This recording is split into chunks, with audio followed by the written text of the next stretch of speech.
Jangan sampai kemudian opini itu dikembangkan seolah-olah melindungi, memberikan hak imunitas. Tidak ada yang kebal hukum. Jadi kami pastikan bahwa bisa diproses secara hukum. Artinya walaupun KPK tidak bisa menindak, masih ada kayak kejaksaan atau polisi yang KPK bisa dong, KPK bisa menindak. Karena siapapun meskipun status bukan penyelenggara negara, tetapi objek yang dia kerjakan itu adalah badan usaha milik negara. Teman-teman direksi ini sebenarnya gimana, Kak? Saya kira tidak ada satupun warga negara Indonesia yang kebal terhadap masalah hukum. Sehingga dipastikan bahwa undang-undang tidak mengunci, meskipun ya status pegawai BUMN itu bukan penyelenggara negara, tetapi jika melakukan hal-hal yang ini melanggar hukum, melakukan korupsi, tentu undang-undang lainnya berlaku untuk bisa menangkap, memperkarakan terhadap yang melanggar hukum tersebut. Jadi saya kira clear lah. Jangan sampai kemudian opini itu dikembangkan seolah-olah melindungi, memberikan hak imunitas. Tidak ada yang kebal hukum. Jadi kami pastikan bahwa bisa diproses secara hukum. Artinya walaupun KPK tidak bisa menindak, masih ada kayak kejaksaan atau polisi yang KPK bisa dong, KPK bisa menindak. Karena siapapun meskipun status bukan penyelenggara negara, tetapi objek yang dia kerjakan itu adalah badan usaha milik negara. Gitu. Artinya tidak terlepas dari institusi tempat dia bekerja. Gitu. Kecuali kalau dia mau pakai uangnya sendiri, ya silahkan. Tapi selama bahwa dia mempergunakan keuangan negara secara tidak benar, institusi negara apapun bisa untuk memperkarakannya. Artinya di sini penegasannya adalah nggak benar ya, Kang, ya, bahwa KPK kemudian tidak bisa menindak. Saya bukan mengatakan nggak benar, tetapi siapapun aparat penegak hukum bisa menindak para pelanggar hukum atas pengelolaan BUMN. Pak Prabowo kan mendukung RUU perampasan aset. Nah, Ya. dari Demokrat sendiri seperti apa? Kita kan ada proses ketatanegaraan ya. Ada proses ketatanegaraan di mana untuk menjadikan undang-undang itu prioritas, prolegnas prioritas, itu kan keputusan antara Badan Legislasi dan Kementerian Hukum. Sampai sekarang kan belum diputuskan ini masuk prioritas atau tidak. Kemudian apakah akan segera diinisiasi atau tidak, kan belum ada. Namun bagi Demokrat ya sangat terbuka untuk membahas rancangan undang-undang ini. Selama bagi Demokrat ya, selama bahwa peraturan perundang-undangan itu baik untuk rakyat, baik untuk bangsa, untuk negara, rasanya tidak ada keraguan untuk hal seperti ini kita bahas. Bahkan saya sudah minta salah satu wasekjen, Bung Johnson Sittendown, saya sudah minta kita coba bikin diskusi yang lebih terbuka terkait seperti apa sih undang-undang perampasan aset itu. Bagaimana perspektifnya.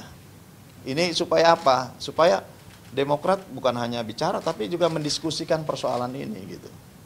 Nah, apakah Demokrat setuju atau tidak? Ya kita menunggu karena belum ada yang bisa kita setujui gitu. Belum ada hal yang harus kita bahas.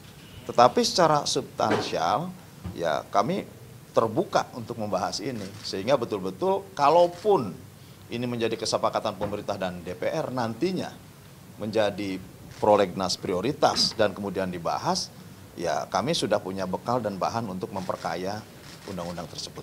Lebih baik itu masuk usul inisiatif DPR atau karena Pak Prabowo ngomong itu mending usul inisiatif pemerintah sih?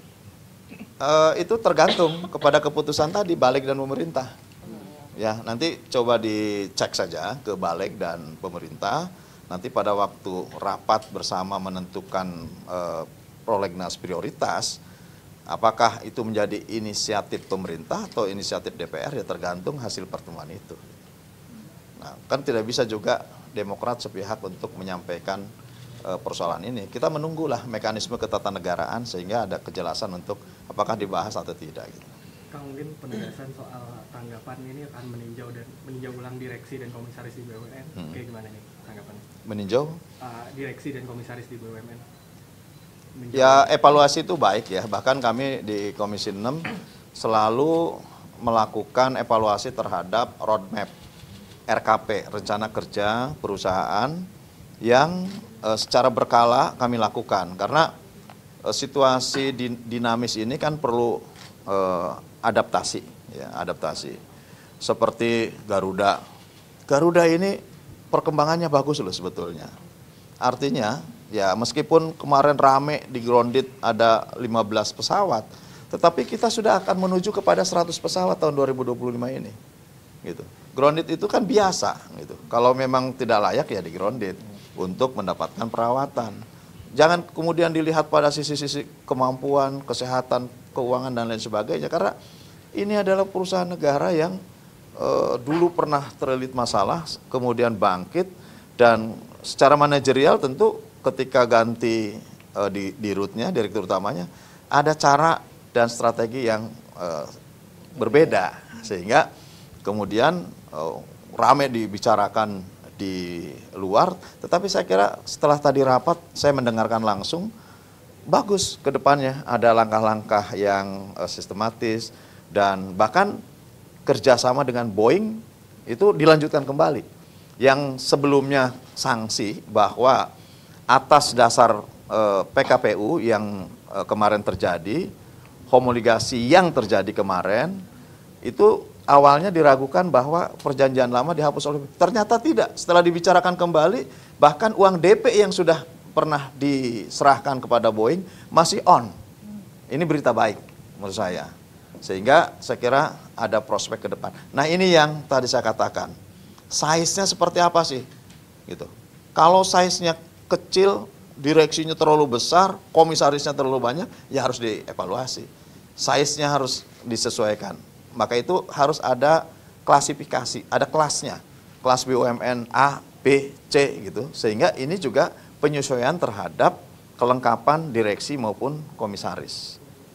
Nanti saya kira pada saatnya setelah nanti pemeriksaan BPK, kita akan dapat melihat mana ketidakefektifan, mana hal yang tentu ini kami nanti coba akan sampaikan juga kepada publik. Gitu. Nah, beralih ke isu politik, Kang. Ini kemarin kan sempat ramai ini soal usulan pencopotan Mas Gibran dari para perwira TNI. Ini Demokrat melihatnya gimana ini, Kang? Gimana, Jack? Semeja sama Ya, saya kira aspirasi kan biasa ya. Aspirasi yang berkembang itu kan biasa, harus dihormati. Namun tentu ada proses-proses hukum atau proses-proses tata peraturan perundang-undangan yang berlaku. Kan ada juga kalau untuk sampai ke arah sana ada proses ini, ada kesalahannya dulu dan lain sebagainya. Loh kalau tidak ada sebab dan tidak ada masalah, ya tentu ditinjau dari sisi mana. Namun ya tetap ya namanya aspirasi ya itu namanya aspirasi gitu. Dan jika tidak ada hal yang menyebabkannya juga kan tidak akan terjadi juga gitu. Oleh karenanya menurut saya ya ini adalah bagian daripada dinamika politik lah gitu. Jadi stance Demokrat gimana? Kenapa? Jadi kedudukan Demokrat gimana? Posisinya? Posisi. Melihatnya gimana? Kan Demokrat nggak pernah mendiskusikan ini. Artinya justru bagi kami di sini fokus bagaimana Demokrat tidak terganggu oleh situasi dinamika yang tidak berhubungan langsung dengan Demokrat atau tidak mempengaruhi terhadap politik secara umum gitu ya. Misalkan tadi aspirasi, kan saya nyebut aspirasi, itu kan sah-sah saja gitu ya. Dan kemudian apakah terjadi, kan ada peraturan perundang-undangannya. Kalau di situ saja kan sebetulnya bisa dianalisa. Nah Demokrat lebih baik bahwa kita membicarakan hal-hal lain tadi.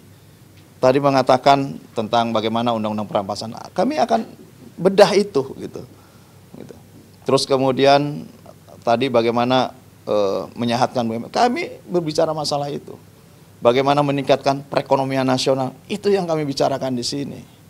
Bagaimana bisa mensukseskan pemerintahan Presiden Prabowo Subianto, itu yang kami dalami dan kami bicarakan, diskusikan di sini. Gitu. Jangan terganggu dengan hal-hal yang tentu secara peraturan perundang-undangan ini terkait langsung dengan kami. Gitu. Namun ya tentu sekali lagi aspirasi itu ya namanya aspirasi. Gitu. Silakan aja disampaikan. Kan dari kemarin-kemarin banyak juga gitu. Yeah. Ada nggak yang meminta Mas Jaki mundur? Enggak ada ya? Enggak ada. Kan kemarin di sidang kabinet Pak Prabowo juga kembali menyebut kayak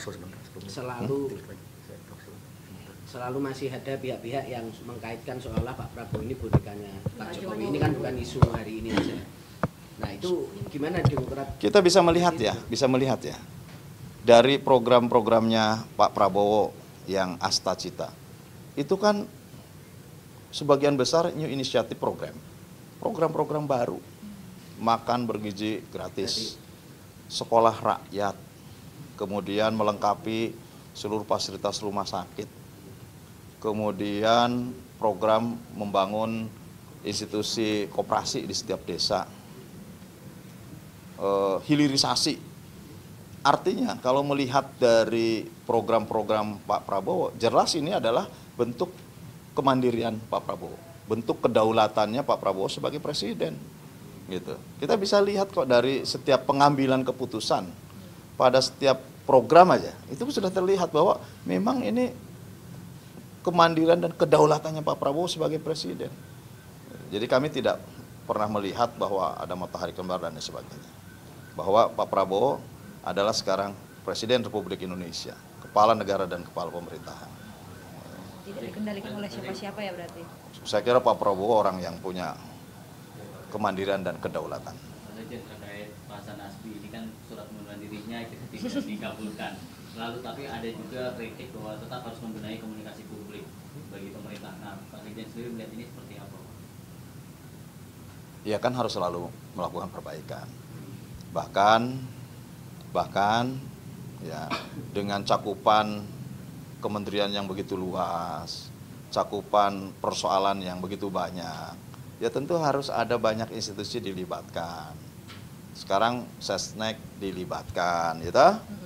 Itu dalam rangka untuk membagi tugas, segmen mana yang harus dijelaskan kepada publik, saling mengisi. Kan memori kita ini kan terbatas, memori subsistem organisasi juga itu terbatas. Artinya butuh support dari berbagai institusi yang secara umum melekat dan mengetahuinya. Setnek itu kan tahu persis, karena Setnek yang mengatur ritme dan mengatur sistem informasi yang menurut saya ini menjadi input kepada presiden. Artinya tahu semuanya. Nah kalau tahu semuanya kan berarti bisa dilibatkan di dalam melakukan sosialisasi ataupun penyampaian informasi. Kan begitu.